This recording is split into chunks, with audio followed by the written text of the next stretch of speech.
ষষ্ঠ শ্রেণীর সুপ্রিয় শিক্ষার্থী বন্ধুরা, তোমরা সবাই কেমন আছো?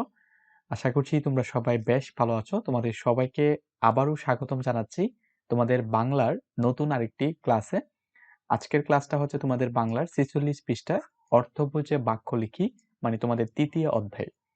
তো তোমরা জানো, তোমরা যারা এই চ্যানেলের সঙ্গে নিয়মিত ক্লাসগুলো করছো, তোমরা জানো আমরা কিন্তু বাংলার অনেকগুলো ক্লাস নিয়েছি। তোমাদের তৃতীয় অধ্যায়ের আমরা 10টার মতো ক্লাস কিন্তু ইতিমধ্যে আমরা পাবলিশ করেছি। তো আজকে আমরা যে ক্লাসটা করব সেটা হচ্ছে বিপরীত শব্দ, এবং এই বিপরীত শব্দের যে ক্লাসটা সেটার পর্ব হবে 11তম পর্ব। তার আগে আমরা 10টা পর্ব কিন্তু আপলোড করেছি শুধুমাত্র তোমাদের তৃতীয় অধ্যায় থেকে, এবং আমরা প্রমিত ভাষা শিখি সেটা নিয়ে আলোচনা করেছি, এবং তোমাদের প্রথম অধ্যায় যেটা রয়েছে মর্যাদা অনুযায়ী যোগাযোগ করি বা মর্যাদা বজায় রেখে যোগাযোগ করি, আমরা কিন্তু এই অধ্যায়টা নিয়েও তোমাদের ক্লাস দিয়েছি। বলতে পারো আমাদের চ্যানেলে তোমাদের বাংলার অনেকগুলো ক্লাসই দেওয়া হয়েছে। তো তোমরা যদি সেই ক্লাসগুলো না দেখে থাকো তাহলে তোমাদেরকে বলবো এখনই তোমরা প্লে লিস্টে চলে যেতে পারো।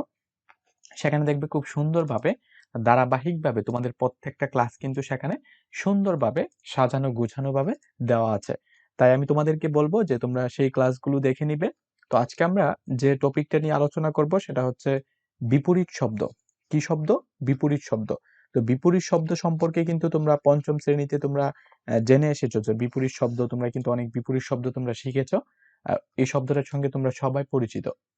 তো এখন তোমাদেরকে যে কাজটি দেওয়া হয়েছে, এখানে বলা হয়েছে যে দাগ দেওয়া শব্দগুলোর বিপরীত শব্দ বসিয়ে বাক্যগুলো আবার লেখো। প্রথমটি তোমাদেরকে করে দেখানো হলো। তো তার আগে তোমাদেরকে বিপরীত শব্দ, যেমন যে সকল শব্দ অন্য কোনো শব্দের বিপরীত অর্থ প্রকাশ করে, যেমন আমি উদাহরণ হিসেবে যদি তোমাদেরকে বলি, যেমন আমি যদি এখানে একটা শব্দ লিখি যে ভালো, ভালো শব্দের বিপরীত শব্দ কি হবে? মন্দ হবে। বা তোমরা কিন্তু পঞ্চম শ্রেণীতে এই শব্দগুলো পড়ে এসেছো। আবার আমরা যদি বলি উপর, তুমি বলতে পারো যে উপর শব্দের বিপরীত শব্দ হবে নিচ। আবার কালো, সুন্দর, এরকম অনেকগুলো আসলে বিপরীত শব্দ রয়েছে। জয়, পরাজয়, অপরাধী, নিরপরাধ, চেনা, অচেনা, অনেকগুলো বিপরীত শব্দ। তো বিপরীত শব্দ সম্পর্কে কিন্তু তোমরা পঞ্চম শ্রেণীতে জেনে এসেছো। এখানে নতুন করে তোমাদের বলার মতো কিছু নেই।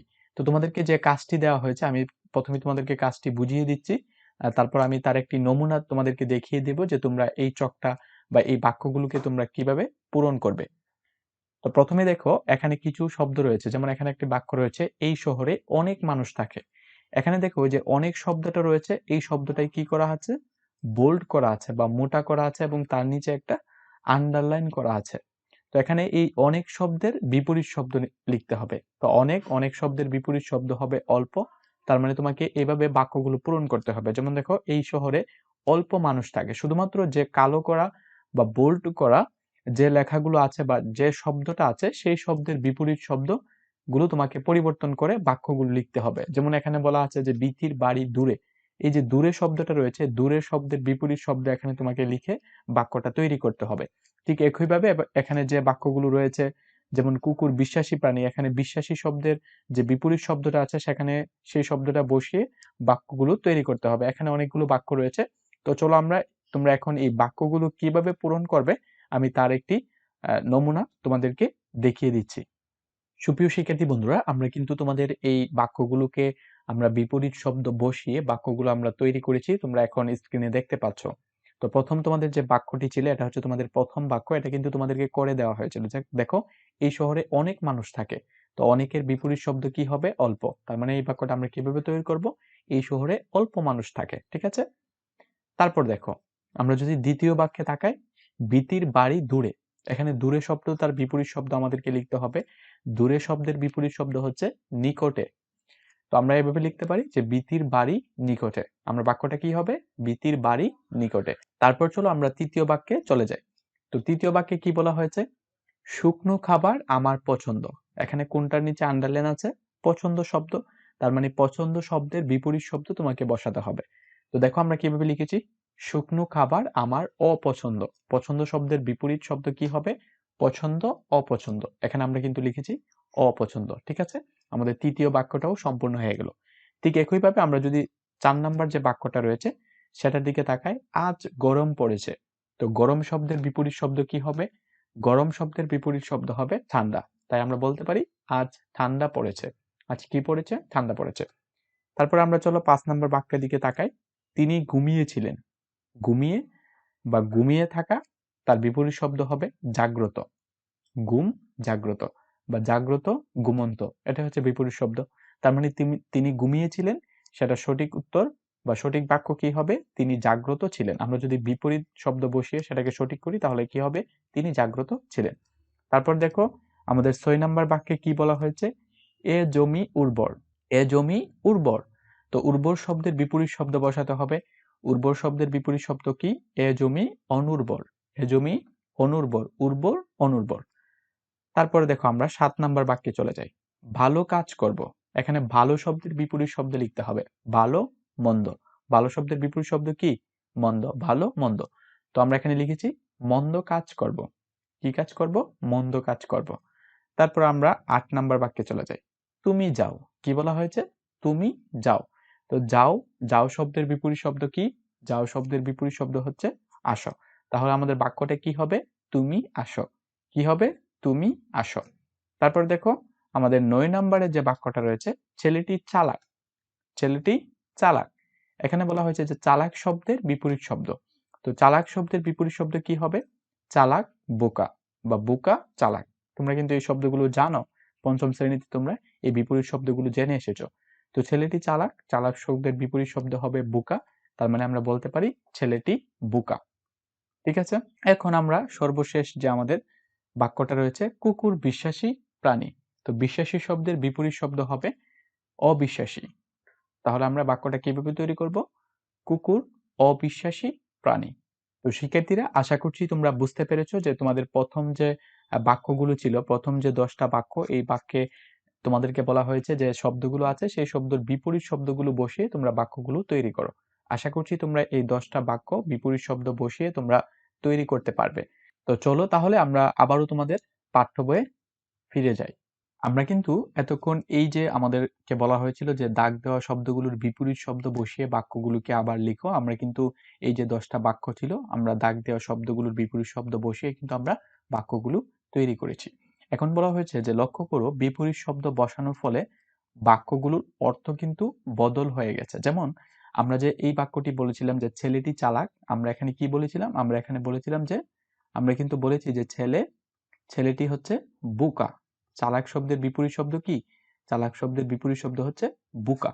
তার মানে আমরা যখন বিপরীত শব্দ বসিয়েছি বাক্যের কি হচ্ছে? অর্থ বদল হয়েছে। যেমন তুমি চিন্তা করো, একটা ছেলে চালাক, তাকে আমরা বলছি যে ছেলেটি বোকা। তাহলে কি হচ্ছে? এই বাক্যের অর্থের কিন্তু বদল হয়ে যাচ্ছে। তো এই অর্থের বদল বিষয়টা তোমাদের মাথায় রাখতে হবে। পরবর্তীতে আমরা আসছি এই ব্যাপারটা নিয়ে। তারপর দেখো বলা হয়েছে বিপরীত শব্দ বুঝি। বিপরীত শব্দ কি করি? বুঝি। যেমন যেসব শব্দ পরস্পর বিপরীত অর্থ প্রকাশ করে, যেমন আমরা একটু আগে বলেছিলাম যে ছেলেটি চালাক, আমরা বিপরীত শব্দে সেটাকে বাক্য তৈরি করেছিলাম যে ছেলেটি বোকা। যেমন ধনী গরিব, সৎ অসৎ, বড় ছোট ইত্যাদি কিছু শব্দ এবং তার বিপরীত শব্দের উদাহরণ এখানে নিচে দেওয়া হলো। তো এখানে তোমাদেরকে যে বিপরীত শব্দগুলো দেওয়া রয়েছে এগুলো অবশ্যই তোমাদেরকে মুখস্থ করে নিতে হবে। বারবার পড়ে তোমাদেরকে মুখস্থ করতে হবে। যেমন তোমরা যেভাবে পড়বে যে অধম শব্দের বিপরীত শব্দ হচ্ছে উত্তম। অধম উত্তম, অল্প বেশি, আপন পর, আয় ব্যয়, উঁচু নিচু, উপস্থিত অনুপস্থিত, খাঁটি ভেজাল, খুচরা পাইকারি, জয় পরাজয়, জ্ঞানী মূর্খ। এভাবে তোমাদেরকে এই বিপরীত শব্দগুলো কিন্তু পরে পরে তোমাদেরকে মুখস্থ করে নিতে হবে।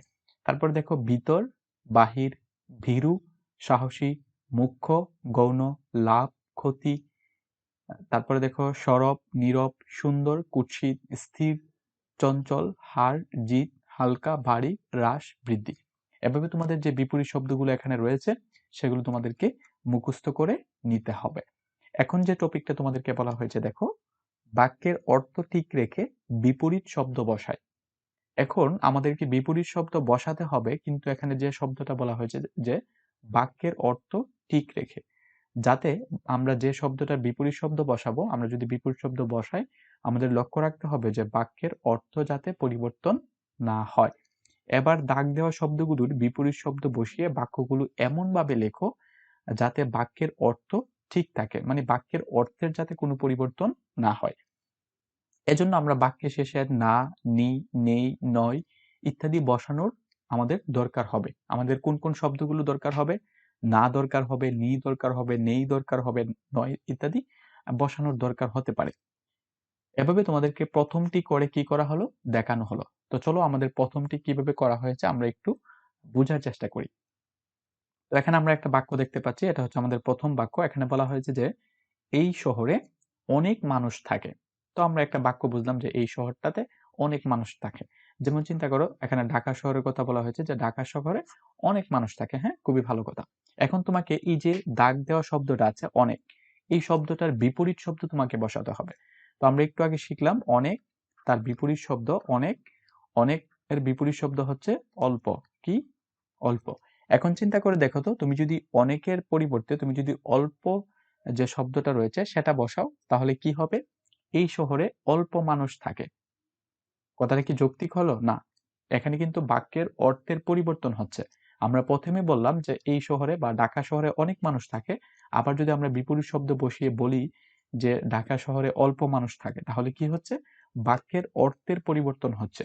তো তোমাদেরকে বলা হয়েছে তোমরা এভাবে বিপরীত শব্দগুলো বসাবে যাতে বাক্যের অর্থ কোনো পরিবর্তন না হয়।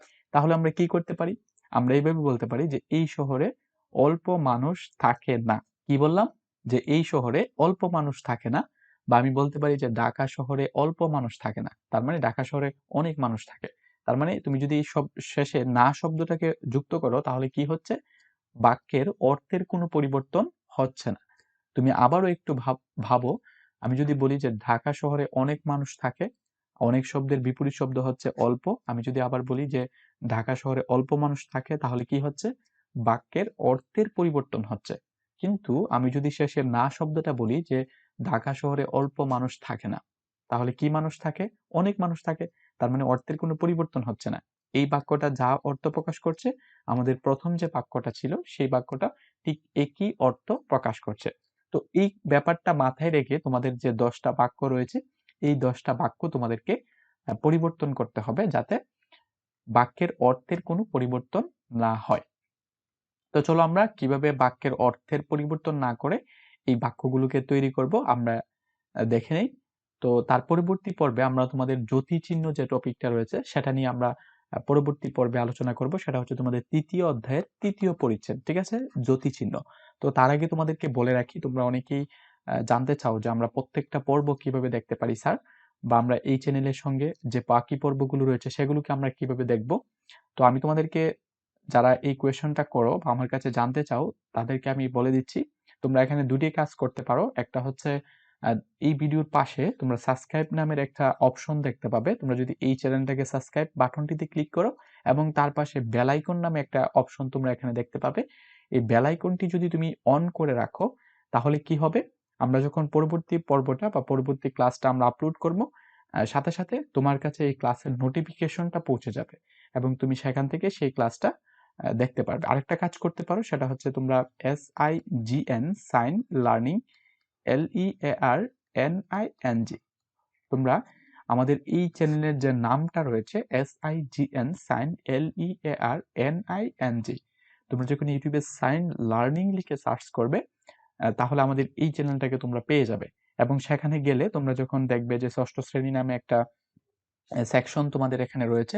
তো এই সেকশনে গেলে তোমরা দেখবে ষষ্ঠ শ্রেণীর বাংলা, ষষ্ঠ শ্রেণীর গণিত, ষষ্ঠ শ্রেণীর বিজ্ঞান নামে কিছু প্লেলিস্ট রয়েছে। সেখানে ক্লিক করলে সেখানে তোমরা ধারাবাহিকভাবে যদি তুমি বাংলার প্লেলিস্টে যাও তাহলে তুমি বাংলার যে ক্লাসগুলো আমি আপলোড করেছি সেই ক্লাসগুলো তুমি দেখতে পাবে। গণিতের প্লেলিস্টে গেলে সেখানে গণিতের ক্লাসগুলো দেখতে পাবে। বিজ্ঞানের প্লেলিস্টে গেলে তোমরা কিন্তু সেখান থেকে বিজ্ঞানের ক্লাসগুলো দেখতে পারবে।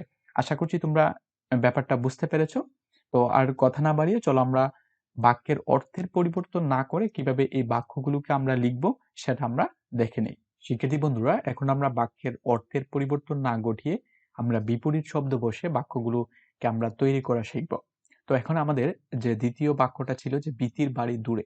তো আমরা বাক্যের অর্থের পরিবর্তন না করে আমরা কিভাবে বলতে পারি দেখো বিতির বাড়ি নিকটে নয়। কি আমরা এখানে কি শব্দ যুক্ত করলাম? নয়। তার মানে বিতির বাড়ি নিকটে নয় তার মানে দূরে। এখানে কিন্তু বাক্যের অর্থের পরিবর্তন হয়নি। তারপর দেখো এখানে বলা হয়েছে শুকনো খাবার আমার পছন্দ। তাহলে আমরা বলতে পারি শুকনো খাবার আমার অপছন্দ না। শুকনো খাবার আমার অপছন্দ না বা অপছন্দ নয়। শুকনো খাবার আমার অপছন্দ না। তারপর দেখো আজ গরম পড়ছে। আজ গরম পড়ছে। তাহলে গরম শব্দের বিপরীত শব্দ হবে ঠান্ডা। তাহলে আমরা বলতে পারি আজ ঠান্ডা পড়ছে না। তার মানে আজ হচ্ছে গরম। তিনি ঘুমিয়েছিলেন। এই যে দেখো তিনি ঘুমিয়েছিলেন। তো ঘুমিয়ে থাকার বিপরীত শব্দ হবে জাগ্রত থাকা।